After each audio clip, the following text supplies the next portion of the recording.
El 5 de agosto de 1706 capitulaban en Madrid las tropas del archiduque, pero las capitulaciones no fueron exactamente cumplidas por Felipe V, que acabaría mandando presos a Bayona a un importante número de partidarios de aquel, del archiduque, entre los que destacan, según Feliu de la Peña, el obispo de Barcelona, fray Benito de Sala y Caramany, el patriarca de las Indias, Pedro de Portocarrero, que fueron llevados a Bayona y después, por intercesión de su santidad, detenidos en Aviñón con el obispo de Segovia, don Baltasar de Mendoza, inquisidor general. Señala Juan Saavedra que uno de los primeros decretos promulgados por Felipe V, nada más recuperar la capital de la monarquía, contemplaba la suspensión de empleo y sueldo, así como de la casa de aposento de todos aquellos ministros y criados que no acompañaron a la reina en su huida de Madrid ante el avance del ejército del Marqués de las Minas. No obstante, el Real Decreto de 24 de junio de 1706, por el cual el soberano había ordenado al personal que no pudiera abandonar la corte que sirviera sus empleos durante su ausencia con toda regularidad. A esa sanción, que repercutió en un elevado número de criados y funcionarios, solo en Palacio afectó a 250 personas, que fueron las que permanecieron en Madrid. Le siguió poco después una serie de procesos sumarios incoados por Francisco Ronquillo, conde de Gramedo y gobernador del Consejo de Castilla desde 1705, contra sus ministros de los consejos y los criados de las casas reales sospechosos de infidencia, tan rigurosos que provocaron entre algunos felipistas manifestaciones de repulsa, como así lo hizo Melchor de Macanaz, quien atribuye a sus métodos represivos el que parte de la nobleza y de los altos cargos de la administración se pasara al archiduque. El pretendiente austracista fue expulsado de Madrid, pero no por eso acabó la guerra. Así, el 27 de septiembre de 1706 fue tomada Mallorca por los austracistas y poco después Menorca y el resto de las Baleares. Ese mismo año, el 5 de noviembre, piratas ingleses al mando de John Jenkins, sin enarbolar bandera alguna, y luego enarbolando primero la bandera francesa, luego la sueca y finalmente la que les correspondía como piratas, la inglesa, atacaron Santa Cruz de Tenerife, abandonando el intento 2 días después. El 7 de marzo de 1707, el archiduque, que residía en Valencia desde septiembre de 1706, marchó a Barcelona porque era muy aventurado que esperase los variados y gravísimos acontecimientos de la guerra en una ciudad tan mal fortificada y tan próximos los enemigos. Además, en la provincia de Valencia no tenía ciudades bien fortificadas como había en Cataluña para oponerlas. Parece ser que este desplante a Valencia venía precedido por el descontento popular creado por la anulación de las medidas antiseñoriales implantadas por Basset, que fue detenido.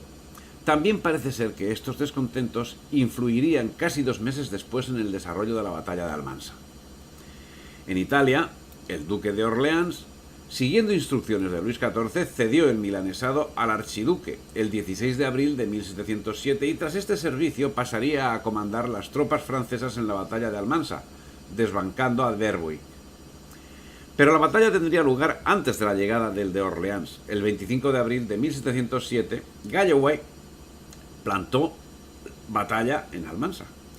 El holandés conde de Dohna quedó derrotado por Dansfeld.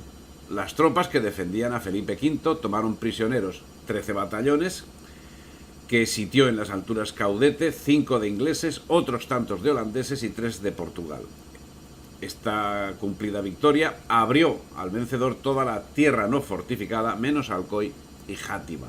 Pero fue Pedro Ronquillo quien comunicó la victoria sobre los anglo-holandeses, y el conde de Pinto quien llevó al templo de Atocha las banderas tomadas al ejército vencido.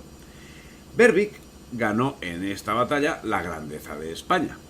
El 8 de mayo entraba en Valencia Berwick, mientras Dansfeld sitiaba Játiva, que ocupada por ingleses, presentó una heroica resistencia. Alicante, Denia y Alcoy quedaban en manos de los austracistas, que reforzaban Tortosa. El 12 de junio, Játiva sería saqueada, incendiada y arrasada como castigo por la grande obstinación y rebeldía de sus habitantes, y hasta su nombre fue cambiado por el de San Felipe. Berwick justifica el castigo sobre Játiva para imprimir un saludable terror y precaver con un severo ejemplar Otra obstinación semejante hice yo destruir totalmente la ciudad, dejando únicamente la iglesia principal, y envié todos los habitantes a Castilla con prohibición de volver jamás a su patria. Al respecto, los historiadores proborbónicos coinciden en las barbaridades que cometió el ejército de las dos coronas en Chátiva y en todo el reino de Valencia. Velando argumenta que todo era responsabilidad de la codicia de Ansfeld y los suyos, manifestando así un profundo sentimiento antifrancés. Sin embargo, Robres dice que todo lo ocurrido en Játiva parece que se aprobó en la corte de donde salió el decreto contra lo insensible. Parece que, según señala Modesto Lafuente, el acuerdo de arrasar Játiva fue tomado entre Felipe V, el duque de Orleans, y el duque de Berwick. El castigo de Játiva no sería la única represalia tomada por el Borbón.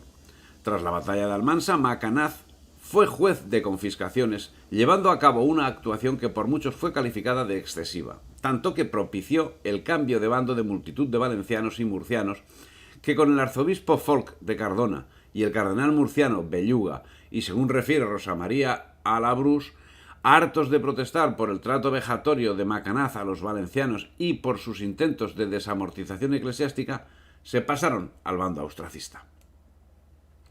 Apenas un mes después de la batalla de Almansa, las tropas borbónicas habían tomado Aragón, Valencia y Murcia, excepto Denia y Alicante.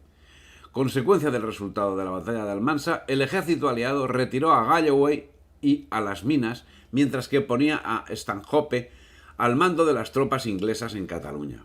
La batalla de Almansa tuvo un especial significado, ya que, conforme señala Virginia León, en el transcurso de la contienda el partido austríaco dominó en los territorios de la Corona de Aragón, aunque a partir de Almansa, con la pérdida de Aragón y Valencia, ese control se redujo a Cataluña, Mallorca y Cerdeña, Flandes y los demás dominios españoles en Italia, Milán y Nápoles, con excepción de Sicilia. En este momento las tropas borbónicas parecían haber tomado la recta final y el 8 de mayo de 1707 era tomada Valencia, de donde el duque de Orleans pasó a Fraga y tomó Zaragoza. Un mes después de la jornada de Almansa, el 26 de mayo de 1707, entraría en Zaragoza el duque de Orleans, sometiendo a la población, mientras el de Berwick tomaba Tortosa, donde 1.800 de los 3.000 hombres que capitularon pasaron al bando borbónico, y con el duque de Orleans acababan dominando el Bajo Ebro, tomando Lérida, Tárrega. Cervera se vio liberada de los austracistas y finalmente Morella, siendo que otro jefe español, el duque de Noailles, entraba por el norte de Cataluña. En medio de esta actividad militar, el 29 de junio de 1707, Felipe V promulgó para Valencia y Aragón una legislación novedosa, progresista, acorde con el espíritu de los tiempos, cuya idea no estaba muy alejada de los pensamientos de su contrincante, el archiduque. Este era el decreto de Nueva Planta. La guerra seguía, aunque de forma lánguida, tras la toma de Lérida el 12 de noviembre, y las adscripciones no eran seguros. Tan es así que a principios de 1708 el Consejo de Ciento de Barcelona enviaba una carta al archiduque señalando que los afectos a la causa austracista disminuían y quejándose del comportamiento de las tropas que no se empleaban en los momentos oportunos, sino solo a saquear, violar, robar cuanto encontraban bien lejos de los enemigos y en hacer los más execrables daños que jamás han hecho a esta provincia enemigas tropas, y que en el mismo tenor van continuando en sacar los trigos de los graneros sin considerar que lo que falta de necesario alimento a los racionales emplean ellos por cama, y sin darles otra cosa a sus caballos, acémilas y demás animales, quemando lo que no pueden llevar. La respuesta sería facilitada por el ejército borbónico, que tomó Tortosa, lo que posibilitó que los austracistas organizasen un intento de recuperar la plaza a cargo del general Staremberg, que fue rechazada por la acción decidida de la población. A la nueva campaña que se iniciaba en Cataluña seguían incorporándose patriotas, como el duque de Noailles. Pero los grandes acontecimientos se paralizarían en estos momentos, siendo que hasta el 15 de julio de 1708 no aconteció la toma de ninguna plaza. Como queda señalado, le tocó el turno a Tortosa. Guido von Staremberg y James Stanhope defendían la ciudad frente al envite del duque de Orleans. Todo quedaba entre españoles, por lo que se ve por los nombres, que con el apoyo de un importante número de tortosinos tomaron la plaza el 11 de julio de 1708. Vemos extrañados que todos los protagonistas de esta guerra en España tienen nombres extranjeros. Y curiosamente los austracistas llamaban a los borbónicos galispanos. No obstante, es de señalar que entre los contendientes también había españoles. Por ejemplo, en el bando austracista José Folc de Cardona y Eril, quien fue nombrado virrey de Valencia en 1706. Fue uno de los pocos españoles que intervino en la Junta de los Aliados y en los consejos de guerra. En 1708, las tropas austracistas especializadas en el saqueo, a falta de vencidos sobre los que efectuar la rapiña, desarrollaban su labor sobre el terreno que controlaban. Señala Feliu de la Peña que en ese tiempo padeció Cataluña extraordinarias extorsiones, no solo de los enemigos, sino también de parte de nuestras tropas en los saqueos de Urgel, Segarra y hasta la Llacuna, con gran desorden. Los barceloneses también se quejaban amargamente por la situación a la que los había abocado Carlos III, penurias de todo tipo, excesos, robos, saqueos de las tropas e incumplimiento de todo tipo de promesas. A todo ello nos dice Modesto Lafuente que respondió Carlos que de Inglaterra y de Italia y de Alemania llegarían pronto cuerpos numerosos de tropas y abundancia de dinero, y añadiendo que la Armada de Mar había ido a apoderarse de Cerdeña. Afirmación que resultó sobradamente cierta. En estos momentos los austracistas contaban con un nuevo capitán general, otro patriota, enviado por la reina Ana de Inglaterra. Se trataba del general James Stanhope, mientras Galloway comandaba las tropas británicas en Extremadura y la esposa del archiduque era conducida a España por una armada británica al mando del almirante Laque, que llegó a Barcelona después de haberse apoderado de Cerdeña y de Menorca, que también quedaron bajo poder británico. Y es que tras la batalla de Almansa, el aspirante austriaco pretendió reforzar su posición contrayendo matrimonio con Cristina Brunswick-Wolfenbüttel, por cuyo motivo y transportada por la Armada Británica, tomó tierra en Mataró el 25 de julio de 1708 acompañada de 5.000 caballos y 10.000 infantes. El matrimonio se celebró el 1 de agosto de 1708 en Barcelona, para mayor gloria de España y de toda la cristiandad. Tras haber abandonado el protestantismo y abrazado el catolicismo con el beneplácito de las autoridades protestantes, que dictaminaron que la princesa Isabel, en la mutación de religión, no ponía en peligro su salvación y que podía, con segura conciencia, abrazar la religión católica. El 2 de diciembre de 1708, las tropas de Felipe V, al mando del general Dansfeld, tomaban Alicante tras vencer en las tropas austracistas, comandadas por el coronel Albon, británico, que no podía recibir ayuda del austracista. Baker, comandante de la Armada Británica que transportaba tropas al mando de Stanhope, con lo que los austracistas quedaban reducidos a la parte de Cataluña. Las victorias se alternaban. En Portugal el ejército español vencía al francés, mientras en Flandes era sitiado Gante, que capitulaba el 4 de enero de 1709 y con él se perdía Brujas y Placental, que ya estaban en poder de los franceses. El 28 de febrero de 1709 caía el castillo de Alicante, donde el general Richard, gobernador de la plaza, resistía. Fue conminado a la rendición, amenazando con la excavación de una mina, a lo que, aunque vio encendida la mecha para demostrar a los suyos ningún recelo que abrigaba, sentase a la mesa con varios de sus oficiales en una pieza que caía sobre la misma mina. Estalló. Instantáneamente volaron y desaparecieron entre escombros el gobernador Richard, el del castillo Siegburg, 5 capitanes, 3 tenientes y el ingeniero mayor, que estaban de sobremesa con otros 150 hombres que se encontraban hacia aquella parte. Nuevamente se producía una calma chicha en el desarrollo de la contienda. El motivo, como la contienda misma, escapaba al control español y hasta al control de Felipe V. Francia, Inglaterra, Holanda y el Imperio, en 1709, un año cuyo invierno fue uno de los más crudos de los que se tenía en memoria en toda Europa, con graves repercusiones en la agricultura y la ganadería, llevaría a las potencias a plantearse la negociación de un final al conflicto para lo que se reunieron en La Haya. Decidieron que Felipe V dejaría el trono y se retiraría a Francia, mientras los ingleses quedarían con Lérida, Tortosa y Pamplona, y parte de Cataluña pasaría a dominio francés. La situación alcanzó tintes dramáticos tanto en el pueblo como en la corte de Felipe V, donde las intrigas ocasionaron destierros de varios testaferros y se llegó a tratar la necesidad de declarar la guerra a Francia en alianza con Inglaterra. No pareció agradar la propuesta a Felipe V, que en abril de 1709 se quejaba a su abuelo, expresándole que bajo ningún concepto dejaría el trono español, mientras el duque de Orleans, que al parecer fue quien convino con el general inglés Stanhope la entrega de Lérida, Tortosa y Pamplona, prometía perder con arte tan enteramente una batalla que no quedasen al rey tropas con que subsistir, de género que se vería obligado a restituirse a Francia y que él se levantaría con las que quedasen, salvando los regimientos y jefes que tenía a su devoción, y que ocupando la parte más principal de España la entregaría a los ingleses, que ayudados de las tropas austríacas la poseerían toda.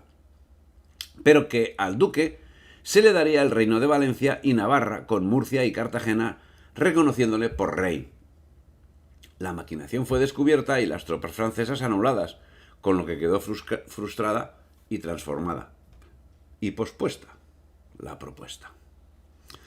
El asunto, durante 1709 y a pesar de las conversaciones, se ventilaría en los Países Bajos, pero también en España.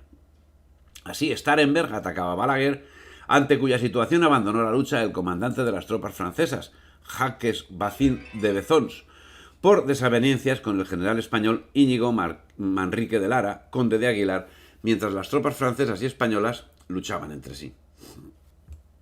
En esta situación fue despachado a Francia el ejército francés y el 6 de noviembre de 1709, encontrándose Felipe V en el sitio de Balaguer, indica Narciso Feliu de la Peña que llegó aviso de Balaguer como todas las tropas francesas dejaban España, habiendo abandonado Arenys, Graus y Estapaña, marchando unas por Navarra y otras por Jaca.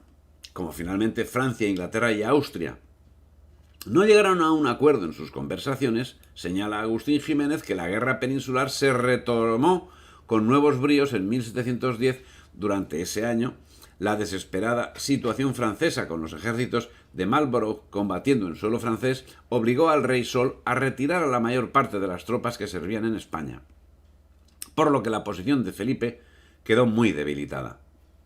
La situación, que durante 1709 parecía estar controlada por Felipe V, no dependía de él, sino de quienes desde el principio habían decidido repartirse el pastel de España, y de las debilidades o fortalezas de aquellos dependía la marcha del conflicto. Así, en 1710, el agotamiento de Francia provocó la retirada de sus tropas y dejó a Felipe V abandonado a su suerte, mientras el archiduque había planificado una gran ofensiva sobre Castilla. La suerte estaba echada. Parecía claro que los momentos eran definitivos y manifiestamente favorables a la causa austracista. Los dos pretendientes se encontraron en Lérida, donde el general Starhemberg, el 27 de julio de 1710, derrotó a las tropas de Felipe en las que se conocía como Batalla de Almenara, avanzando hasta Zaragoza, donde nuevamente vencieron los de Starhemberg, mientras Felipe huía y las tropas desertaban, pasando a engrosar las filas austracistas en un número importante. Y es que, como consecuencia de los conflictos políticos surgidos a lo largo del año 1709, refiere Rosa María a Labrus que a principios de 1710 la presencia francesa era mínima. Por otro lado, los portugueses habían intentado nuevamente cruzar la frontera por Zamora y Extremadura. En Almenara, los aliados y muchos voluntarios, unos 26.000 hombres, se enfrentaron y derrotaron a los borbónicos, que se concentraban en número de 10.000. Estos tuvieron que retirarse perdiendo casi todo el reino de Aragón. Zaragoza, Epila, Nuestra Señora de la Sierra, Torrecilla, El Frasno, Villarreal.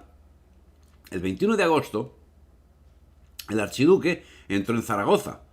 Allí tuvo un consejo de guerra con los aliados, donde se manifestaron dos posicionamientos.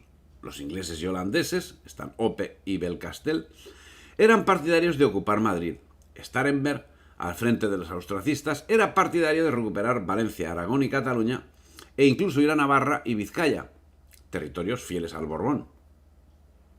Las victorias austracistas de Zaragoza y Almenara no solo animaron, como hemos visto, a intentar una victoria total por parte de las tropas aliadas, sino que también la animaron a dar más forma al Estado que encabezaba, por lo que creó, paralelamente a los consejos de Estado, Guerra y Aragón ya existentes en su corte, los de Inquisición, Italia y Cruzada. Y después se constituyeron progresivamente los demás consejos. Al respecto, señala Virgilia León que en el principio que transcurre entre octubre de 1710 y septiembre de 1711, fecha de su marcha a Alemania, se van formando los restantes consejos, aunque carecieron de competencias por estar su jurisdicción bajo dominio enemigo. El triunfo austracista parecía cierto en esos momentos, por lo que, según señala Virgilia León también, la segunda incursión aliada en Castilla atrajo a algunos nobles a la causa austracista, como el duque de Híjar, a quien vemos participar en los consejos de guerra de ese periodo. Pero también en el partido del pretendiente austriaco hubo desafectos en 1710. El conde de Clavijo, Simón Ibáñez, Miguel de la Mata, Andrés Dávila, del Consejo de Castilla, después de jurar fidelidad al archiduque, se quedaron en Madrid. Por su parte, el duque de Uceda reveló a los aliados los intentos de recuperar Cerdeña y dilató la partida de la armada destinada a tal fin, mientras conspiraba con los ingleses, quienes orquestaron una emboscada al mando del pirata Norris, que se adelantó y abortó la empresa. Mientras, Felipe V pedía ayuda a su abuelo con el respaldo de 31 firmantes de la alta nobleza, el primero de ellos el duque de Alba, respaldo que fortaleció los argumentos no solo de Felipe V, sino también de Luis XIV, quien recibía reproches por parte de quienes estaban empeñados en el descuartizamiento de España, en el sentido de que la alta nobleza no respaldaba a Felipe y sí a Carlos. En esta situación, nuevamente, Francia tomó parte, colocando como generalísimo de los ejércitos de Felipe a Luis José de Borbón, duque de Vendôme.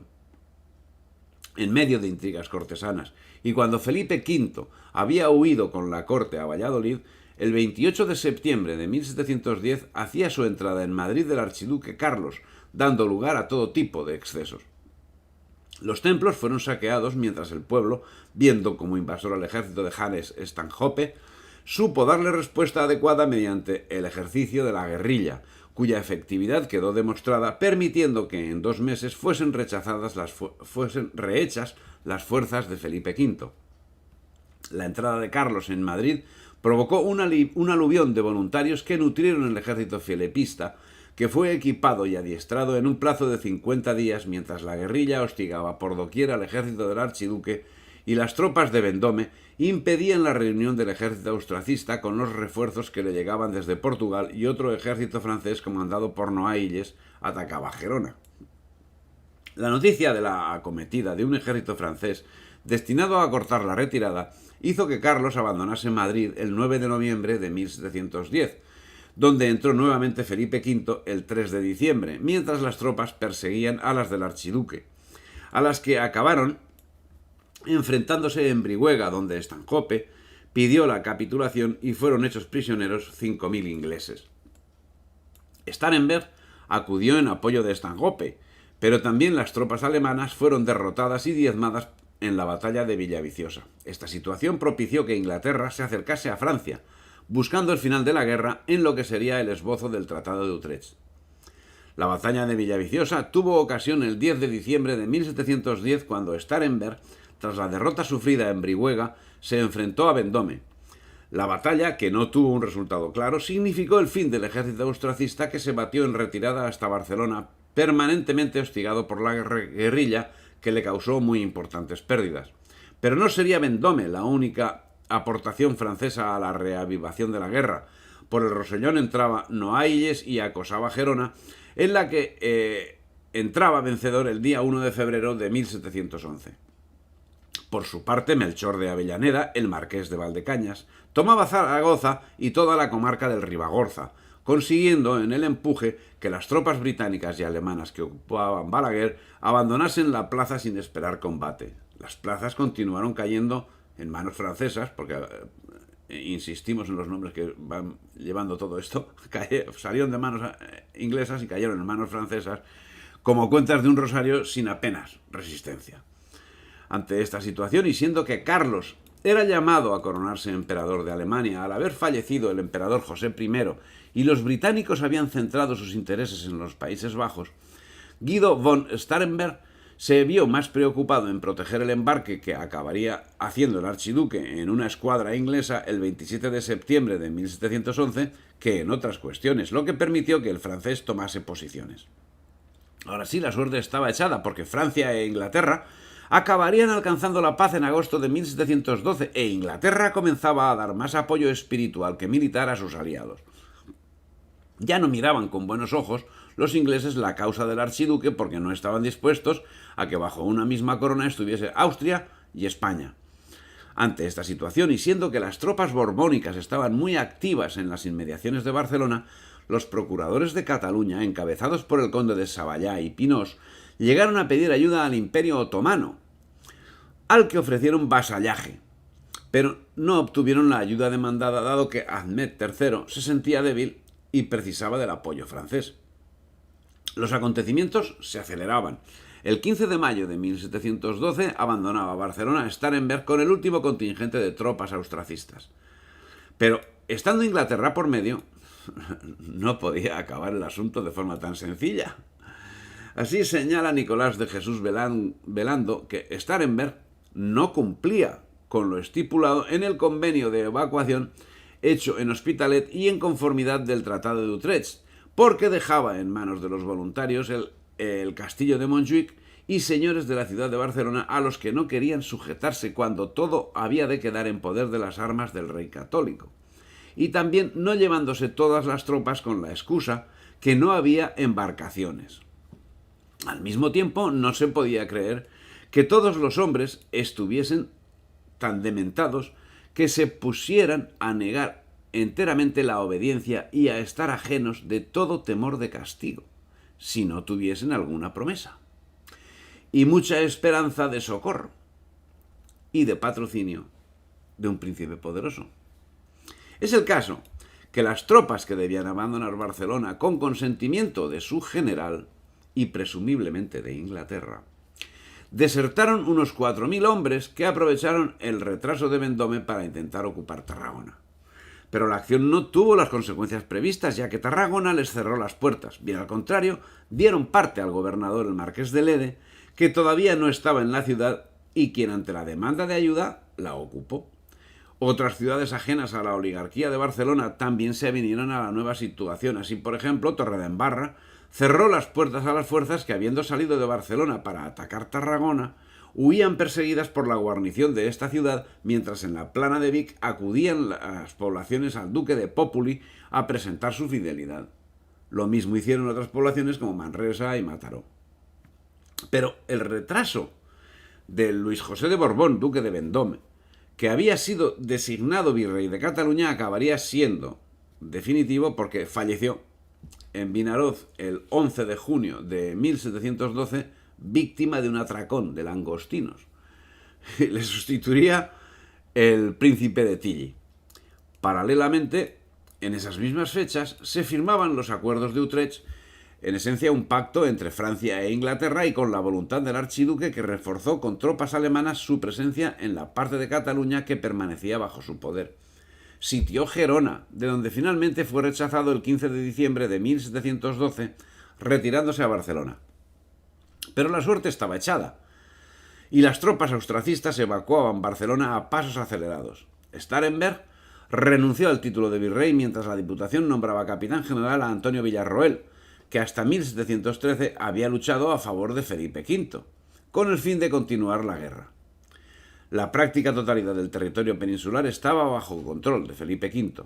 Quedaba sola Barcelona en el intento, aunque presumiblemente, y como nos recuerda Nicolás de Jesús Velando, con promesas de éxito emanadas de quienes estaban interesados en la paz escrita y en la guerra, ajena, por supuesto, real. La sensación de inseguridad lo embargaba todo, asegura Nicolás de Jesús Velando, que muchas personas prudentes con maduro juicio se salieron de Barcelona y se fueron a Gerona y a diferentes lugares. Otras, por menos cuerdas, se embarcaron para Italia, y a otras que querían salir para aprovecharse del perdón que benignamente concedía el rey católico, no le permitían los rebeldes, que llevaban la cosa de mal en peor. Señala Andrés Casinello que en agosto de 1713 se produjo el último intento de los barceloneses por romper el cerco al que estaban sometidos. El diputado militar Antoni Francesc de Beranges y el general Nebot, al frente de 1000 soldados de caballería y 500 de infantería, se embarcaron en dirección a Arenys de Mar y desde allí recorrieron las comarcas catalanas, siempre perseguidos por las tropas borbónicas. Fue una campaña cruel que acabó el 5 de octubre con el ingreso en una prisión de Barcelona del mismo Nebot. La incursión no logró el apoyo de la población, pues además de hostigar a las tropas borbónicas, tenía la misión de recaudar las contribuciones atrasadas. Mientras Nebot llevaba su campaña de hostigamiento, que era repudiada por las poblaciones, éstas iban acogiéndose al perdón ofrecido por Felipe V. Pero señala Nicolás de Jesús Velando que el 20 de octubre de 1713 aportó a la barra de Barcelona un gran convoy compuesto de 30 embarcaciones que iban desde Mallorca conduciendo 2000 soldados de todo género de naciones, cuyo socorro renovó enteramente el contagio de la revolución y aumentó el desatinado empeño de los de Barcelona. Y es que tampoco Mallorca conoció la paz de inmediato, ya que el comandante alemán se negó a entregar la plaza y la incompetencia de quienes detentaban un simulacro de poder en España impedía que se exigiese el cumplimiento del Tratado de Utrecht, entregando a las fuerzas de Felipe V las fortalezas y las plazas fuertes. Parece evidente que lo pretendido por los firmantes del tratado era, como poco, que sucediese lo que acabó sucediendo en Barcelona. No en vano llevaban medio siglo barajando las posibilidades del desmembramiento de España. Contaban que la terquedad histórica de la raza hispánica jugase a su favor, pero a lo que se ve no contaban con que en medio del desastre nacional los tercios de Flandes y de Sicilia se habían quedado inoperativos por la cesión de soberanía, por lo que fueron trasladados a Barcelona, y en marzo de 1714 se iniciaba un bombardeo de la ciudad que se paralizó como consecuencia de iniciarse las conversaciones del Tratado de Randstad. Por su parte, el marqués de Poal, para enero de 1714, había organizado somatenes y migueletes, iniciando una guerra de guerrillas que significaba un gran desgaste. Indica Andrés Casinello que ambos bandos lucharon con extrema crueldad. Los borbónicos incendiaron Balsareny, Torelló, Prats de Lluçanès, Oristà, Sallent, entre otros. Pero los somatenes no le fueron a la zaga. En Oristà y Balsareny fueron degollados 700 y 500 soldados respectivamente. Otros 600 soldados de los regimientos de León, Newport, Ostende, también fueron degollados por los somatenes después de rendir sus armas. A su vez, 100 de esos somatenes fueron ahorcados o enviados a galeras. El párroco de Arbucias también fue señalado como jefe de estos somatenes. Pero la acción de estos somatenes declinó rápidamente y Nebot se entregó a las tropas borbónicas mientras se constituían partidas de bandidos, contra las que acabaría constituyéndose el cuerpo de mozos de escuadra. Mientras crecía la presión sobre la carga de profundidad dejada por quienes llevaban décadas tratando sobre el descuartizamiento de España, en Europa la guerra continuaba entre Austria y Francia. El emperador Carlos planteó un congreso en Randstad, donde Luis XIV negoció a costa de España, renunciando a apoyar a su nieto. Poco iba a significar la firma del nuevo tratado para la situación creada en Barcelona, y eso también debían saberlo los aliados. Tras la firma del Tratado de Randstad del 6 de marzo de 1714, Luis XIV envió un ejército de 20.000 hombres al mando del duque de Berwick destinado a la sumisión de Barcelona, al tiempo que Inglaterra enviaba una escuadra que destinada a bloquear la ciudad llevaba instrucciones de no ejercer el bloqueo, con lo que repetía la actuación llevada en el momento de la evacuación de las tropas. Mientras, los agentes de la resistencia barcelonesa, y posiblemente agentes británicos, procuraban encender la guerra en apoyo de la Barcelona sitiada, pero según señala Germán Segura, todas las tentativas de movilizar las poblaciones en contra de Felipe V y aligerar de alguna manera el cerco sobre Barcelona tuvieron poca fortuna. Solo a principios de 1714 la imposición de un subsidio para el mantenimiento de las tropas borbónicas produjo un alzamiento general en diversas comarcas catalanas, movimiento que no tuvo ninguna conexión con Barcelona y que acabó siendo sofocado gracias a la actividad de Bracamonte, Vallejo o Carrillo. Es en estos momentos cuando la resistencia barcelonesa redactó el manifiesto titulado Crisol de Fidelidad, en el que, además de afirmarse en su lucha por las libertades de España, finaliza con una afirmación que ocultaba alguna promesa desconocida. La misma que posibilitó la desobediencia de miles de soldados austriacistas que permanecieron en Barcelona cuando iban a ser evacuados y el incumplimiento en caliente de los términos del Tratado de Utrecht. Decía: tened por cierto que no nos faltará nuestro soberano en suministrarnos prontas y seguras asistencias, según el poder de su cesárea diadema, y que en el seno excelso de su amor ocuparemos el lugar de primogénitos, pues cuando no lo merezcamos de justicia, se lo mereceremos de gracia. Respiremos con la confianza de que lo veremos en España vencedor invicto de galicanos, para que, coronada su augusta frente con el laurel cesáreo y orleado su manto real de barras, castillos y leones, siempre viva, siempre triunfe y siempre reine. El 7 de julio de 1714 llegó a Barcelona el ejército del duque de Berwick, que quedaba como comandante de todas las tropas. Germán Segura señala que las tropas sitiadoras se elevaron entonces a 40.000 hombres, mientras que dentro de la ciudad había poco más de 10.000 combatientes. Paralelamente se tomaban otras medidas tendentes a la pacificación, siendo que fue nombrado capitán general de Cataluña el duque de Popoli, y publicó en nombre del rey un perdón general y el olvido de todo lo pasado para quienes volvieran a la obediencia de Felipe V, y se presentaron ante su persona para prestarle homenaje, lo que hicieron los habitantes de Vic. El 29 de julio envió un mensajero a Barcelona advirtiendo que si la ciudad no abría sus puertas, sometiéndose a la obediencia de su legítimo rey y acogiéndose a su perdón, se vería obligado a tratar a la ciudad con todo el rigor de la guerra, pero sus autoridades le respondieron que estaban decididos a resistir. Popoli se trasladó a Hospitalet de Llobregat, comenzando el sitio de Barcelona el 25 de agosto. Barcelona era una ciudad circundada por una muralla abaluartada, muy sólida, además de contar en sus inmediaciones con la fortaleza de Montjuïc. El puerto quedaba fuera del alcance de los fuegos de los sitiadores, lo que aumentaba sus posibilidades de resistencia, asistida casi continuamente por los socorros enviados desde Mallorca. A partir de la llegada de Popoli, se inició un bombardeo de la ciudad y el 6 de septiembre de 1714 Villarroel presentó la dimisión al considerar que no se tenían en cuenta sus consejos y que se pasaban por alto las reglas militares. Se reincorporaría al mando el 11 de septiembre.